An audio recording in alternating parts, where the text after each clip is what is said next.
नानक जी ने भी अपनी प्रार्थना में नाम की महिमा का गुणगान किया है।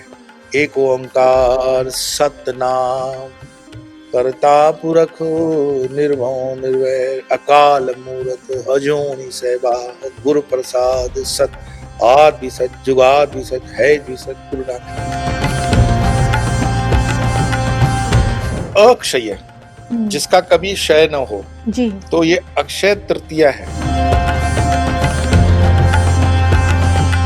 जो योग होता है अबूझ इसलिए माना गया है कि इसके आज जो नया कोई बिजनेस है उसका मुहूर्त या घर बनाने का या जो भी आप नया कार्य करते हो, अकाट्य मुहूर्त माना गया है।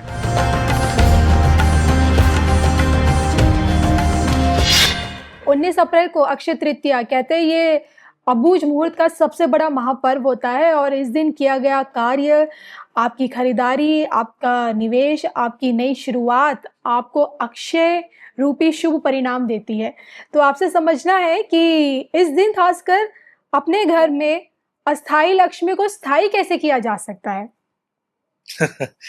मैं स्वयं श्री विद्या का उपासक हूँ और इस विषय को लेकर के या सब्जेक्ट पे बिल्कुल हमारी उतनी श्रद्धा है। अक्षय तृतीया जो अबूझ मुहूर्त है उसके कई कारण हैं और उसमें बहुत लंबा एपिसोड आपका बन जाए, लेकिन ये बहुत इसको अगर मैं संक्षिप्त में यही कह सकता हूँ, अक्षय जैसे टीबी जो टर्बुलोसिस जो बीमारी है उसको टीबी बोलते हैं, उसको हिंदी में बोल देंगे क्षय रोग। जैसे चंद्रमा की कलाएं हैं, पूर्णमासी के बाद एक एक कला नीचे होती जाएगी तो उसको कहेंगे क्षय होता है। जी और ये है अक्षय, जिसका कभी क्षय न हो, जी तो ये अक्षय तृतीया है। और ये जो योग होता है अबूझ इसलिए माना गया है कि इसके आज जो नया कोई बिजनेस है उसका मुहूर्त या घर बनाने का या जो भी आप नया कार्य करते हो, अकाट्य मुहूर्त माना गया है। यहाँ तक भी मैं बताऊं, हम जिस जगह गुजरात में रहते हैं तो दक्षिण गुजरात में मैंगो की सीजन आती है। बरसों से परंपरागत जो मुहूर्त होता है आम को मार्केट में बेचने का, वो अक्षय तृतीया को होता है। हमारे यहाँ एटलीस्ट, मैं पूरे भारत का मैं नहीं जानता हूँ, हमारे परिवार हमारे पूरी परंपरा में ये एक रूल है, नियम है कि अक्षय तृतीया को भगवान को अर्पित करने के बाद ही आम हम अर्पित करेंगे, उसके बाद स्वयं खा सकते हैं, उसके पहले हम लोग आम नहीं खाते हैं। तो अक्षय तृतीया का ये मतलब जो मैं धार्मिक बता रहा हूँ। फिर आप देखोगे कई समाज के अंदर अक्षय तृतीया को उन दिनों, अभी तो ये सब चाल चलन कम होता जा रहा है, कि जो बेटियां हम ब्याह हो जाती थी तो उनके घरों में शरबत भेजा जाता था या फ्रूट्स के टोकरे होते थे, आम के टोकरे होते थे। मुझे लगता है कि इसको थोड़ा सा वैज्ञानिक तरीके से ऐसे भी लें कि गर्मी की सीजन इससे और पकड़ लेगी जोर, गर्मी बढ़ेगी।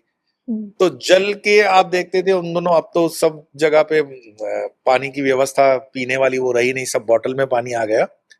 बट मैं जिस माहौल से आता हूँ वहां पर बड़े बड़े जिसको मिट्टी के बने हुए मटके होते थे और उस पे लाल कपड़ा बांध करके अक्षय तृतीया को नए मटके कर दिए जाते थे, और एक एक वो मटके के अंदर कम से कम 100 200 लीटर ठंडा पानी रास्ते के ऊपर पेड़ के नीचे रखा जाता था।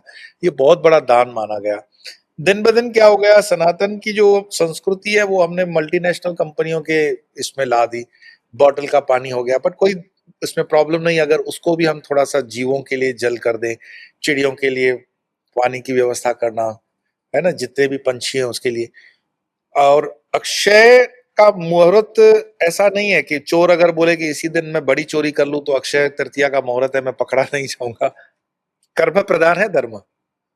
तो जो उल्टा चलना चाहेगा वो उल्टा दिमाग लगाएगा हमारी बातों से कि अक्षय तृतीया का मुहूर्त है तो चोरी का भी अक्षय तृतीया मुहूर्त लगेगा, जी नहीं लगेगा।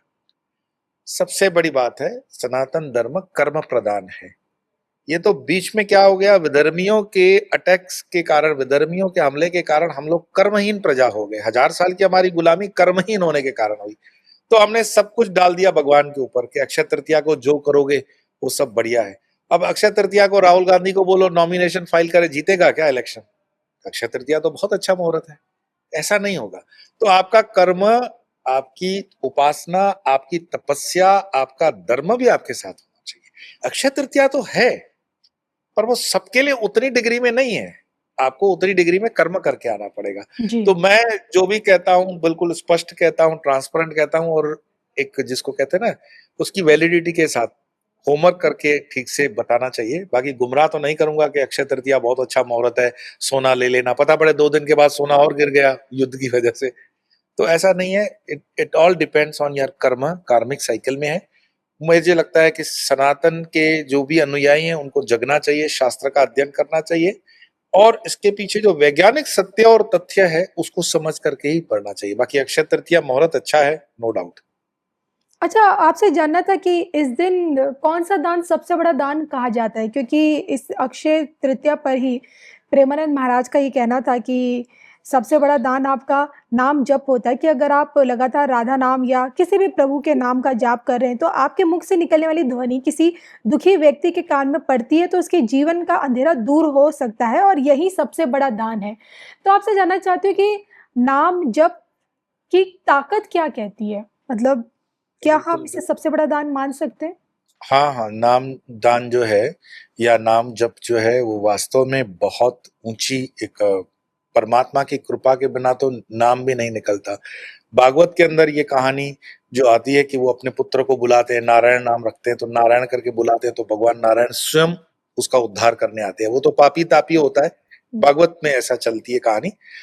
तो ये नाम की महिमा है कि एक बार सिर्फ नाम का उच्चारण मन से हो जाए, राम नाम, एक राम नाम जो हो जाए, एक श्याम नाम हो जाए, काली नाम हो जाए, तो एक नाम की महिमा तो नो डाउट बहुत बड़ी है।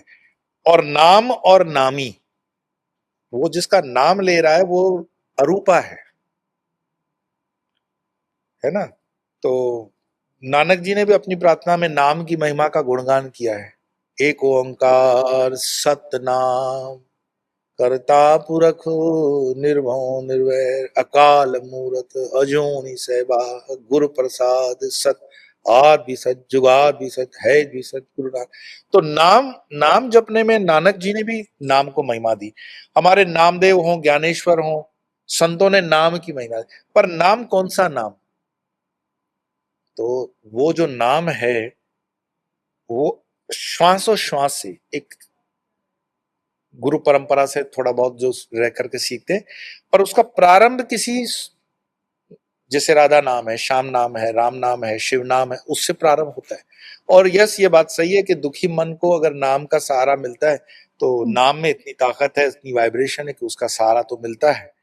और एक नाम आपको जो मटेरियलिस्टिक दुख है उसमें सांत्वना प्रदान करने के लिए तो है ही है, परंतु अष्टसिद्धि नवनिधि दे, क्योंकि हनुमान जी क्या कर रहे हैं, राम नाम का ही तो जप है उनके पास, जी। है ना। हनुमान जी ने कोई गूगल से डाउनलोड थोड़ी कर रखी है कोई विद्या, 10 महाविद्या करते हैं, राम नाम है उनके पास। तो ये राम नाम की ताकत है उनके पास, हमें समझना पड़ेगा इस चीज को। और जो हमारे संत कहते हैं, हर चीज पर शंका नहीं करनी चाहिए, हर चीज पे प्रश्न नहीं होना चाहिए। और प्रेमानंद महाराज जी कहते हैं, इसके पहले वाले संत भी कह गए हैं और उसके बाद वाले संत भी कहेंगे, नाम था, नाम है, नाम रहेगा, और उसका ही नाम रह जाएगा, जी। वो ही रहेगा नाम। तो जो उस चीज को उस लेवल में समझ गया वो सब समझ जाएगा। मीन्स इसको शब्दों के माध्यम से मैं कितना आप तक पहुंचा पाया मुझे नहीं पता, पर नाम एक ऐसा विषय है जिस पर मैं बोलने में मतलब मौन हो जाता हूँ। मेरे लिए नाम मौन है।